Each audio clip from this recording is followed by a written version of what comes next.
It was just after midnight when my phone lit up on the nightstand, vibrating so violently it nearly fell to the floor.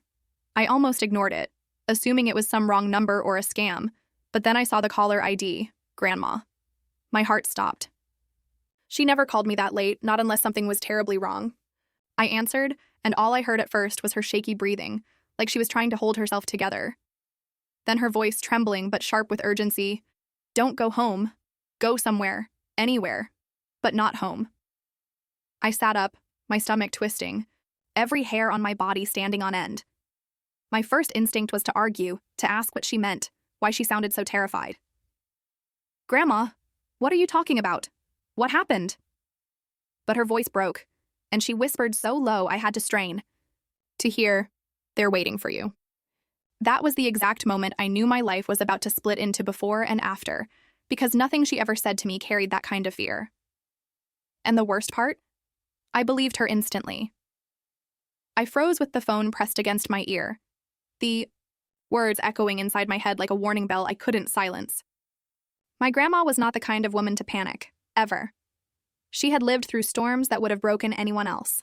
The loss of my grandfather, raising 3 kids during years when money was scarce, working nights and mornings without sleep, and still managing to hold her family together. If her voice shook now, if she was telling me not to go home, I knew it wasn't some delusion or overreaction. My chest felt tight as I swung my legs off the bed, my bare feet hitting the cold wooden floor, adrenaline pushing me upright before I had even decided what to do. "Grandma," I whispered back, "who's waiting? Tell me what's going on." There was a long pause, like she was weighing whether or not to say the words out loud, and then she whispered something so quietly I almost thought I imagined it. "Your father's brother. He's not alone." The name alone was enough to send my pulse racing. My uncle had always been the shadowy presence in my life, the man no one wanted to talk about at family gatherings. He had a reputation, whispers of money owed, schemes that ended badly, and late-night calls that never stopped at asking politely. He was trouble that wore a smile like a mask, the kind of man who always found a way to twist situations until he came out ahead, even if it meant destroying whoever stood in his way. And now she was telling me he was in my house. I grabbed my bag with trembling hands, shoving my wallet and keys inside as quietly as I could. "Don't drive back," Grandma said suddenly, more urgently than before, like she could hear me moving. "Go to the diner on Maple. Sit in the back booth. I'll meet you there." Her certainty sent a chill through me because she was giving instructions like she'd already thought this through, like she'd been preparing for this moment. My mind reeled with questions. How did she know he was there? Why me? What did he want from me? But there wasn't time to press her for answers. The sense of danger was too sharp, like smoke in the air before you see the fire. I threw on a jacket over my dress, my fingers fumbling with the zipper, and slipped out of my apartment without even turning on the lights. The hallway outside was eerily quiet, and as I locked the door behind me, I couldn't shake the feeling that eyes were already on me, watching from the shadows. By the time I made it to my car, my hands were shaking so badly I could barely get the key into the ignition. My grandmother's warning looped in my head. "They're waiting for you." And I couldn't stop imagining what would have happened if I had gone home like I usually did, unsuspecting, maybe humming along to the radio, pushing the key into my front door. Would I have walked straight into them? Would I have even had the chance to scream? The engine roared to life and I pulled out onto the empty street, my headlights cutting through the dark, my heart pounding in rhythm with the turn of the wheels. Every corner I passed felt like a decision point, every flicker of light in the distance like a threat. I didn't even breathe until I saw the glowing red neon sign of the Maple Diner in the distance, its buzzing light almost a beacon. I parked crookedly, not caring if I took up 2 spots, and rushed inside, my bag clutched against me like a shield. The smell of fried food and burnt coffee wrapped around me, familiar and grounding, but my nerves refused to settle. I slid into the booth farthest in the back where I could see the door but not be seen from the street. My phone buzzed again before I could even catch my breath. It was Grandma. "I'm 5 minutes away," she said. Her voice still shook, but there was steel in it now too. "Don't talk to anyone until I get there. And whatever happens, promise me you won't go back home tonight." I didn't hesitate. "I promise," I said, though my throat was dry and my body felt like it was vibrating with fear. Then I hung up and stared at the door, waiting, knowing this night was only just beginning and that when Grandma walked in, I'd finally learn the truth about why my own home had become a trap. I sat in that booth with the cracked red vinyl seat sticking to the back of my legs, my hands clasped so tightly together that my knuckles were white. The clock above the counter ticked far too loudly in the silence, each second stretching, my heart racing ahead of time itself. A waitress with tired eyes and a ponytail came over and asked if I wanted coffee, but my voice came out too thin, too unsteady, so I just shook my head and waved her off. My eyes never left the door. Every time it swung open, I felt a jolt of panic. What if it wasn't my grandma, but someone else walking in? Someone she was warning me about? And then finally, I saw her. My grandma wasn't tall, but she carried herself with a quiet authority that always made her presence known. She wore her old navy coat, the one with the missing button, and she looked smaller than I remembered. Her hair more silver than gray, but her eyes, sharp and determined, locked onto me immediately. She slid into the booth across from me, her hands trembling as they reached for mine. "Thank God you listened," she whispered, squeezing my fingers hard. "If you had gone home, I don't know what they would have done to you." I swallowed, my throat tight. "Grandma, please, tell me what's happening. Why is Uncle there? What does he want with me?" For a moment, her face softened, like she wanted to protect me from the answer. But then she sighed, her lips pressing, together in that way she always did when she was about to tell a hard truth. "He's after what your mother left you," she said quietly, her voice barely audible over the hum of the diner. My stomach dropped. My mother, her daughter, had passed away when I was a teenager, leaving behind very little that anyone thought had value. Some jewelry, a small trust account that Grandma managed, a few sentimental keepsakes. "That doesn't make sense," I said, shaking my head. "There's nothing left. Nothing worth breaking into my house for." Grandma leaned closer, her voice lowering even more. "There's more than you know. Your mother didn't trust him. Didn't trust anyone, really. Before she died, she gave me a key. She said one day it would be yours, but not until you were old enough to understand the weight of it. I never told you because I wanted to keep you safe, but he found out, and now he thinks he can scare you into giving it up." She pulled something, small, from her coat pocket wrapped in a handkerchief. My breath caught when she unfolded the cloth and revealed an old brass key, tarnished and heavy with age. It didn't look like much, but the way she placed it in my hand, the way her eyes searched mine, told me it meant everything. "This is what they're after," she said. "Not your house, not your bank account. This." I turned it over in my palm, my mind spinning. "What does it open?" "A deposit box," she said. "One your mother paid for years in advance. She told me it was for you when the time was right. I don't know exactly what's inside, but I know it's not money. She was adamant it was something that could protect you, or destroy you, depending on who held it. That's why I begged you not to go home. If your uncle got his hands on this key, it wouldn't just be you in danger, it would be all of us." My blood ran cold, my grip tightening around the brass. Suddenly, every shadow outside the diner window seemed sharper, every car passing by suspicious. "He knows I'm connected to it, doesn't he?" I asked. "That's why he was waiting." Grandma nodded gravely. "He's always watched from a distance, but now he's desperate. Whatever's in that box, he thinks it belongs to him. And desperate men do dangerous things."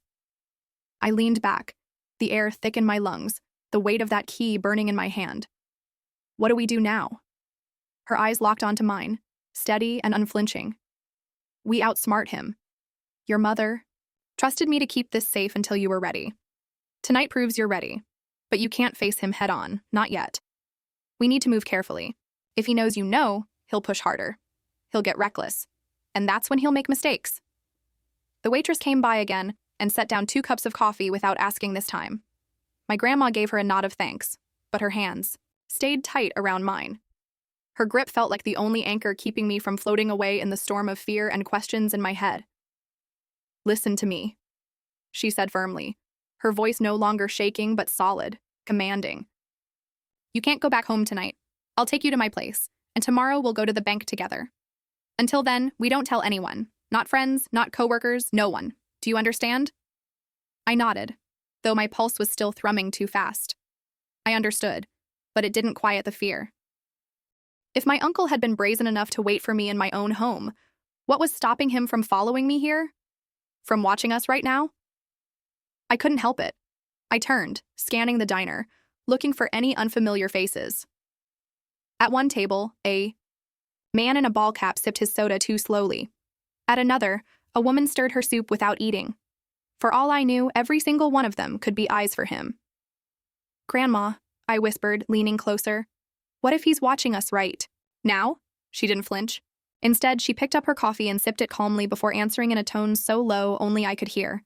"Then let him watch. Let him think we're just two women having coffee in the middle of the night. The less he knows, the better chance we have. Fear is his weapon, but it can be ours too, if we don't let it control us." And with that, she reached across the table, closing my fingers tightly around the brass key. "Your mother trusted you with this, even from the grave. And I trust you now. The question is, are you ready to carry the truth she died protecting?" The brass key felt heavier with every second that passed, as though its weight carried not just metal, but every secret my mother had taken with her to the grave. I wanted to believe this was just family drama gone too far, my uncle circling like a vulture for scraps, but the fear in my grandmother's voice told me otherwise. She wasn't the type to exaggerate. She wasn't the type to invent shadows, where there were none. Which meant the danger was real, and closer than I could imagine. We left the diner together just before dawn. Her hand looped through my arm as if I were the one supporting her instead of the other way around. The parking lot was damp with morning mist, the neon sign buzzing faintly above us, and for one terrible second I swore I saw a figure at the far end of the lot, leaning against a car. I blinked, and he was gone. My grandmother must have seen. The color drained from my face because she squeezed my arm. "Eyes forward," she whispered. "Don't give them the satisfaction of knowing they've been seen." We slid into her old Buick, the seats cracked and worn but familiar, and she drove us through streets I barely recognized in the gray light of dawn. Every turn she took seemed intentional, like she was testing to see if we were being followed. She even cut through back roads and circled around twice before finally pulling into her driveway. Her house was small, wrapped in peeling white paint and ivy that seemed to creep higher every summer, but that morning it looked like a fortress to me. We slipped inside, locking the doors and pulling the curtains tight. Only then did she let out a long breath and sink into her chair at the kitchen table. "He's getting bolder," she murmured, mostly to herself. "I should have known it would come to this sooner or later." She motioned for me to sit, and when I did, she pulled out an old tin box from the cupboard above the fridge. It rattled as she set it down, and when she opened it, I saw envelopes, dozens of them, yellowed with age and sealed carefully with tape. Each one was labeled in my mother's handwriting. My throat closed up as I reached for the top envelope. It read, "For my daughter, when she's ready." My hands shook as I peeled the tape back and unfolded the letter inside. My mother's handwriting, looping and precise, leapt off the page, her words as clear as if she were sitting across from me, speaking them aloud. She wrote about her brother, my uncle, warning me not to trust him, not to believe his promises. She wrote about debts owed, about betrayals that cut deeper than money, about things she had seen him do that she never forgave. And then, at the Q end, she wrote something that made my blood run cold. "If he ever comes for you, it means he knows. And if he knows, you must never let him near the box. What's inside is not only mine, but yours, and it will change everything if it falls into the wrong hands." I looked up at Grandma, my voice barely steady. "What's in the box?" She shook her head, her face grim. "Your mother never told me, but she believed in protecting it with her life. That should tell you enough." For the first time, I felt anger stir beneath the fear. My whole life I'd been kept in the dark, treated like a child even when I was grown, all to protect me from this. Whatever this was. But now I was being hunted in my own home, forced into hiding like a fugitive, and still no one would tell me the truth. "I deserve to know," I said, sharper than I intended. "If my uncle wants it badly enough to break into my house, if my mother gave her life protecting it, I deserve to know what I'm risking everything for." Grandma studied me for a long moment, her eyes weary but unyielding. "You're right," she said finally. "But knowing will bind you to it. Once you open that door, there's no turning back. Are you ready for that?" I wanted to say yes, but the truth lodged in my throat. Because I didn't know. I wasn't ready. And yet, the decision was already made for me. Later that afternoon, as we sat with the curtains drawn and the house cloaked in silence, a sound broke through that made my blood freeze. The crunch of tires on gravel. My grandmother stiffened, her hand reaching for mine, her nails digging into my skin. We moved to the window slowly, barely lifting the curtain. A black SUV sat in the driveway, its engine still running. Two men stepped out. One was unmistakably my uncle, his smug smile flashing even in the dim light, his shoulders squared as though he owned the ground he walked on. The other was a stranger, bigger, colder, his eyes scanning the house with the precision of someone who did this for a living. My stomach twisted violently. He wouldn't dare, I whispered, but the look on Grandma's face told me otherwise. He would. He already had. She leaned close, her voice a hiss against my ear. Go upstairs. Now, take the key. If they force their way in, you don't come down no matter what. Do you understand? My heart thudded so loudly I was sure they could hear it through the walls, but I nodded. She pressed the tin box of letters into my hands, her eyes fierce. Run, if you have to, don't look back. And then she turned, her frail frame squaring itself as she walked toward the front door, as though she could shield me from the storm that was already rattling the windows. I clutched the key so hard it bit into my palm, my breath shallow as I crept up the stairs. Behind me, I heard the knock at the door, loud and insistent, followed by my uncle's voice, smooth, mocking, dripping with false sweetness. Mother, it's me. We need to talk. My legs trembled, every muscle in my body begging me to run, but I froze at the top of the stairs, listening, praying my grandmother could hold her ground. Because if she couldn't, the truth of what my mother left me, the truth I hadn't even begun to uncover, might destroy us both before I ever had the chance to understand it. I crouched at the top of the stairs, clutching the tin box and the key so tightly it felt like they were carving themselves into me, anchoring me in a moment I wanted so desperately to wake up from. My uncle's voice floated through the door again, oily and coaxing. Come now, Mother. You've kept me out long enough. We're family. Family should share. My grandmother's voice rose in reply, steady but brittle with age. Family doesn't break into each other's homes in the middle of the night. Family doesn't wait in the dark to ambush their own niece. Whatever it is you're looking for, it isn't here. I heard him chuckle, low and mocking. That's where you're wrong. She has it now, doesn't she? The key. My blood went ice cold. How could he know? Grandma must have seen me tense, at the top of the stairs, because her reply came sharp and immediate, without hesitation. You'll never lay your hands on it. Not while I'm alive. The air split with a sudden crash, the door giving way, splintering under the force of the larger man's shoulder. I stifled a gasp as footsteps pounded into the house, heavy and deliberate. My grandmother stood her ground in the entryway, her frail frame dwarfed by the menacing figure of my uncle's companion, but her presence filled the room with a defiance that made me ache with both pride and terror. Search if you want, she said, her voice clear, unshaken. You'll find nothing, because she's smarter than you, and so am I. My uncle snarled, the mask of charm slipping away, and in that instant I understood what my mother and grandmother had always known. His hunger wasn't just for money or power. It was for control. Control over the one thing he had never been able to possess. Us. My pulse hammered as I crept toward the back hallway upstairs, the tin box clutched to my chest. The plan was forming in my mind even as fear clawed at me. I couldn't stay. Not with them inside the house. My grandmother was buying me time, sacrificing her safety to give me an escape. My eyes darted to the small window at the end of the hall, the one that opened onto the roof over the porch.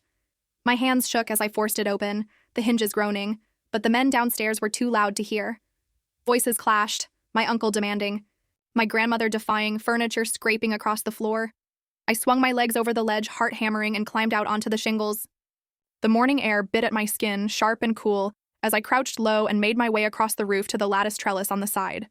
My fingers burned as I scrambled down, my knees scraping against the wood, but I didn't stop until my feet hit the damp grass below. I ran. I didn't look back. Not when my lungs screamed, not when my legs threatened to give out, not even when I heard my uncle shout from the house, his voice carrying across the yard. She has it! Stop her!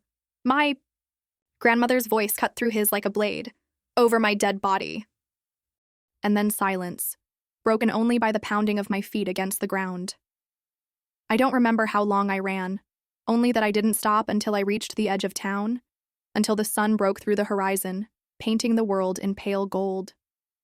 My chest heaved, my vision blurred with tears I didn't remember shedding, and still I kept the key clutched in my hand, its edges cutting into my skin like a reminder of the life I could no longer outrun. By the time I reached the bank later that morning, my clothes were damp with sweat, my hair tangled, my entire body trembling. But I walked inside with a tin box under my arm and the key burning in my palm.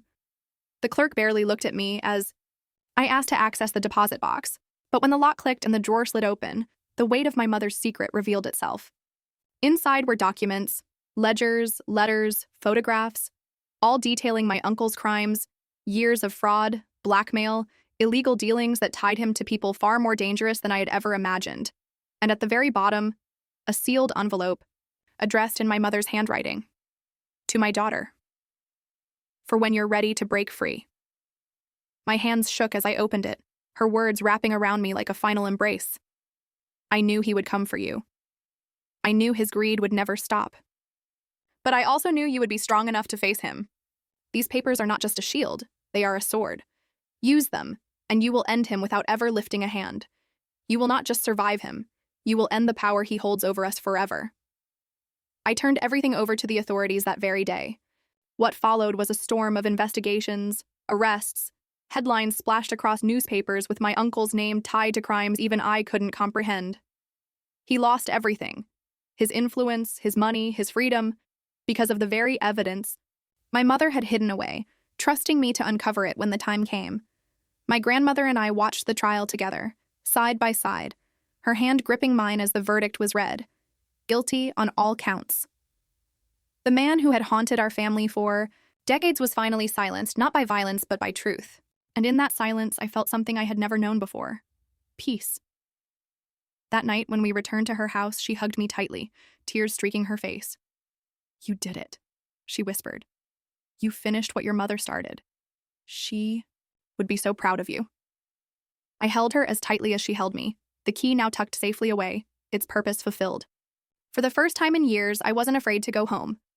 For the first time, the shadows no longer belonged to him. I slept that night with the window open, the cool air drifting in, carrying the faint sound of leaves rustling outside. And as I drifted off, I realized my mother had been right. The box hadn't just held the truth about my uncle. It had held a key to my freedom.